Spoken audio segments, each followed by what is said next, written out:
Sebelum nonton video ini, ayo yang belum subscribe, monggo di-subscribe dulu.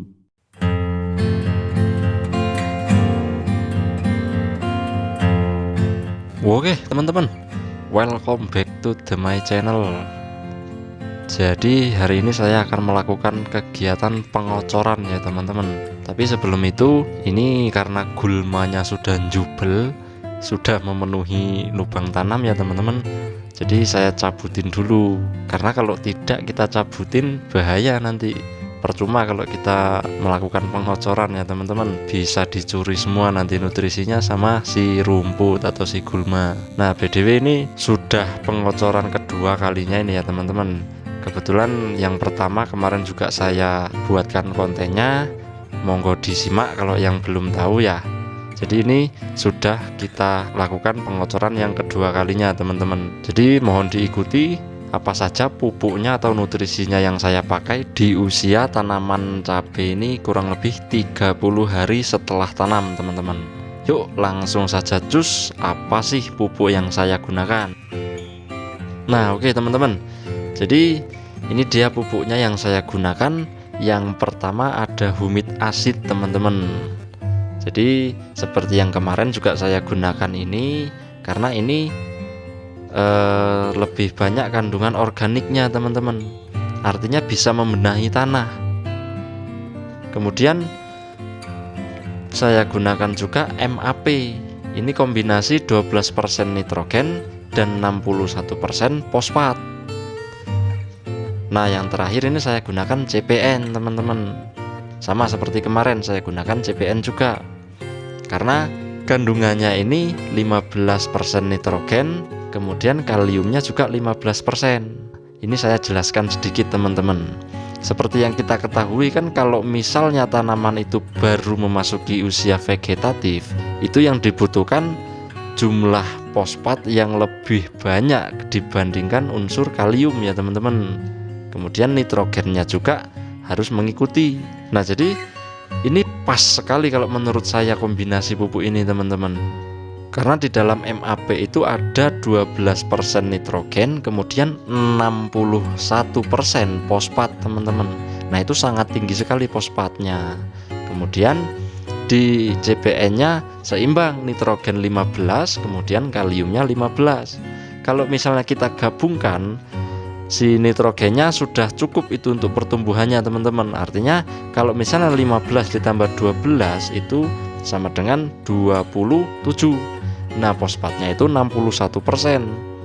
Karena untuk pembelahan sel, untuk pemecahan cabang-cabang baru, atau untuk pembentukan serabut-serabut akar baru, itu dibutuhkan fosfat yang tinggi teman-teman. Kalau kaliumnya dia dibutuhkan tapi dalam jumlah yang sedikit, makanya saya gunakan CPN atau KNO3 merah. Kalau saya gunakan KNO3 yang putih, itu lebih tinggi kaliumnya teman-teman. Kalau nggak salah sekitar 45% kaliumnya.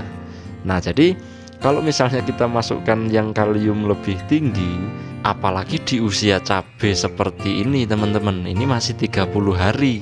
Jadi kalau lebih tinggi kalium daripada nitrogen dan fosfat, nanti pertumbuhannya akan terpengaruh teman-teman.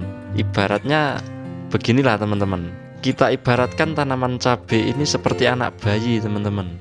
Kalau anak bayi langsung kita berikan makanan yang artinya yang makanan orang dewasa, tidak akan mampu pencernaannya teman-teman. Mengapa saya gunakan pupuk-pupuk yang seperti ini?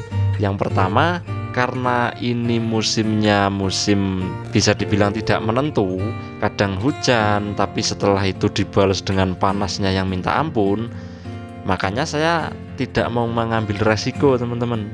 Selain itu, karena pupuk ini sifatnya nitrat, artinya mudah diserap ya teman-teman, cepat tersedia untuk tanaman. Nah sama seperti anak bayi, kalau anak bayi dia butuh makanan yang mudah dicerna ya teman-teman. Tidak bisa kita langsung berikan makanan orang dewasa seperti nasi, bakwan, dan yang lain sebagainya. Nggak mau dia teman-teman. Kalau tanaman juga seperti itu.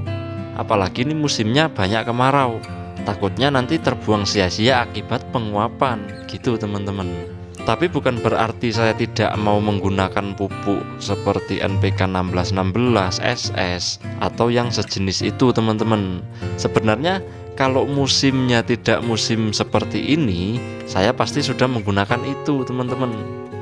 Tapi karena ini musimnya ya bisa dibilang lumayan ekstrim ini teman-teman, jadi saya tidak mau mengambil resiko seperti yang saya bilang tadi ya. Nah ini ngomong-ngomong sampai lupa saya karena nerocos terus, nggak saya bilang dosisnya berapa-berapa ya teman-teman. Oke, ini untuk MAP dan CPN saya gunakan 10 sendok makan untuk masing-masing pupuk. Kemudian untuk humid asidnya tadi saya gunakan 2 sendok makan teman-teman. Nah ini kenapa saya pisahkan cara pengadukannya. Tadi kan di awal sudah nampak itu ya, kalau humid asidnya itu lumayan susah itu untuk teraduk atau tercampur dengan air, artinya lengket dia di sendok atau di ember. Kalau misalnya kita langsung campur, entah itu humid asidnya dulu baru kemudian pupuknya kita masukkan, agak lama dia teman-teman, agak susah.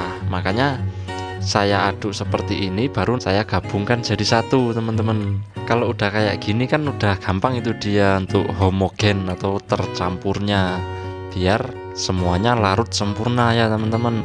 Kalau misalnya tadi saya gabungkan jadi satu cara pengadukan, sepengalaman saya kemarin itu susah sekali teman-teman. Kalau kemarin saya aduk pupuknya dulu, setelah itu humid asid teman-teman. Wah itu lengketnya luar biasa itu di ember teman-teman. Karena airnya ini akan menjadi dingin akibat pupuknya itu tadi ya. Kemudian setelah saya rasa ini susah, saya balik humid asidnya dulu, kemudian pupuknya. Nah itu ternyata pupuknya sangat susah larutnya teman-teman. Jadi saya ambil inisiatif pisah ember, baru kita gabungkan seperti ini. Nah ini kan baru bisa dibilang larutnya sempurna ini teman-teman. Oke ya teman-teman, jadi kesimpulannya, di saat kita melakukan pemupukan atau pengocoran saat musim kemarau, maka kita gunakan pupuk yang sifatnya nitrat teman-teman, agar tidak terbuang sia-sia akibat penguapan. Seperti contohnya di video ini, saya gunakan pupuk yang nitrat yang cepat saji teman-teman. Apalagi pas musim panas, itu kan biasanya intensitas penguapannya lebih tinggi ya teman-teman. Jadi tidak akan terbuang sia-sia dengan kita menggunakan pupuk yang nitrat. Nah selain itu, saat usia tanaman baru memasuki masa vegetatif, itu pupuk yang kita gunakan adalah pupuk yang lebih tinggi unsur fosfatnya teman-teman. Nitrogennya itu bisa menyesuaikan. Kalau misalnya musimnya ada hujan bisa kita kurangi, kalau misalnya musimnya panas bisa kita tambah teman-teman, seperti ini. Nah kalau kaliumnya itu jangan banyak-banyak dulu. Bukan berarti tidak perlu kalium, perlu teman-teman. Karena kalium ini berfungsi agar akar batang itu menjadi padat, untuk memadatkan sel-sel yang sudah dibuat oleh fosfat tersebut teman-teman. Tapi kalau kadar kaliumnya terlalu banyak, ya nanti pertumbuhannya akan terganggu teman-teman. Oke ya teman-teman, mudah-mudahan paham. Sekarang tak tinggal ngecor dulu. Nah ini kebetulan tadi habis turun hujan, jadi tanahnya basah ya teman-teman. Makanya saya untuk perlubang tanamnya itu tidak banyak-banyak. Seperti kemarin kan dalam kondisi tanahnya kering, dosis saya kurangi, tapi untuk perlubang tanamnya saya berikan agak banyak airnya teman-teman. Kalau ini saya tambah dosis, kemudian per lubang tanamnya saya berikan lebih sedikit dari yang kemarin. Gitu ya teman-teman. Oke, mudah-mudahan bermanfaat. Mudah-mudahan tanaman cabai ini menjadi tanaman yang menghasilkan ya teman-teman, tidak ada kegagalan. Oke, saya akhiri dan saatnya saya bilang see you next time. Bye bye.